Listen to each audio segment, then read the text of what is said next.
I'm Gretchen McKay. I'm a food writer with the Pittsburgh Post-Gazette. Hey!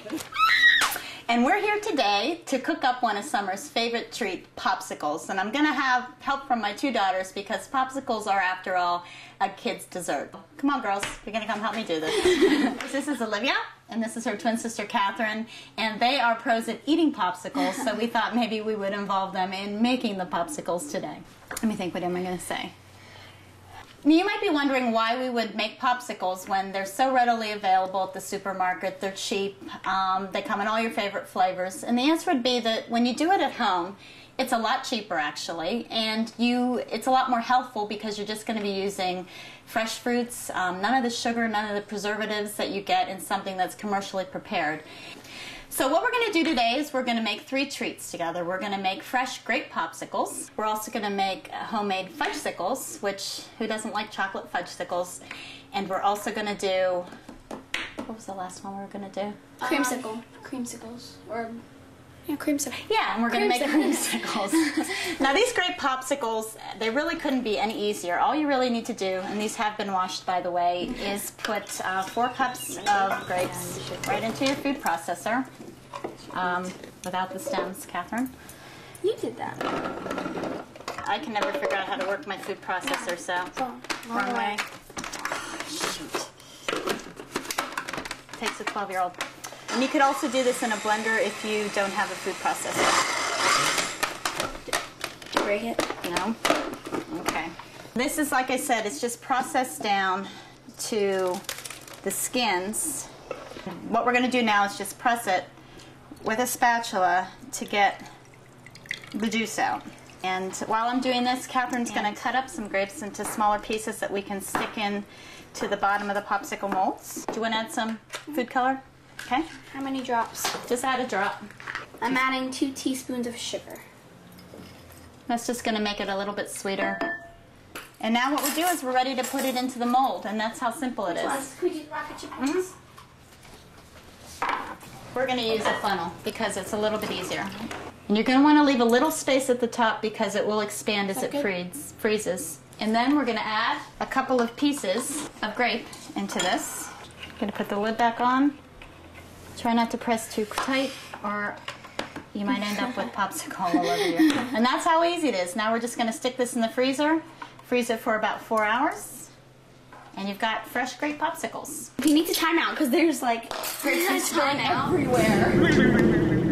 This is a recipe for a homemade fudgesicle. It's probably not, you know, great as far as calories and sugar and all that stuff, but boy, it really tastes good. So we're going to do it anyway. And it's going to start with, you just use a package of instant Jello mix, which Olivia's going to pour in here. Chocolate, of course. And to that, we're going to add 1 cup of heavy cream. This is going to be a 1/4 cup of sugar that we're going to add. Catherine? 1 cup of milk. This is a cup of milk. And finally, 1 cup of water. It doesn't look very tasty right now. Yum. now when all the ingredients are in the bowl, you're just going to obviously whisk this together pretty well. Don't want any lumps.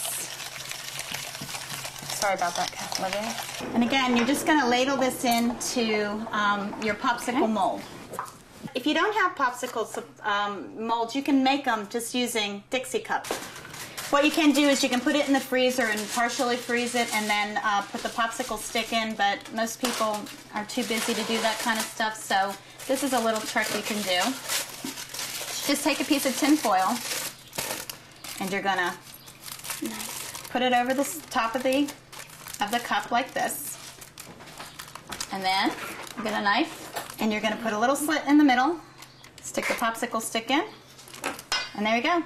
It'll stay in while it freezes. One of the popsicles I remember from being a kid is a creamsicle, and you all know that was the one with the orange shell on the outside and the white ice cream on the inside.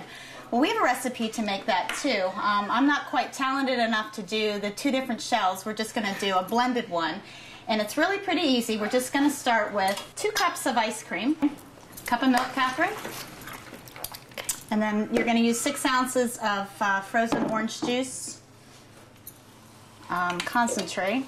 which may or may not come out of here. Can you get me a knife? Because this is still frozen. What about popsicle stick? Okay. Okay. Why isn't it working? Because I never know how to do this thing. Ever. Mom, don't. There we go. Okay. What we're going to do is add some food coloring. 5 yellow, 1 red. Because everybody knows yellow and red makes orange. And there you go. It's a little bit more orange. Not quite the primary color, but... And again... Orange is the primary color. Doesn't that look good? Yum. Homemade creamsicles. What a production. Blueberry. It's really good. You can really taste the blueberries. Yum. Strawberry. Fudgesicle. It's very chocolatey. Say grape? Wait, Grape. I like it. It's delicious. And we're here today in the PG... Test action, Mom. All right, we'll start again. My mother's here. Kristen called. Okay. Sorry.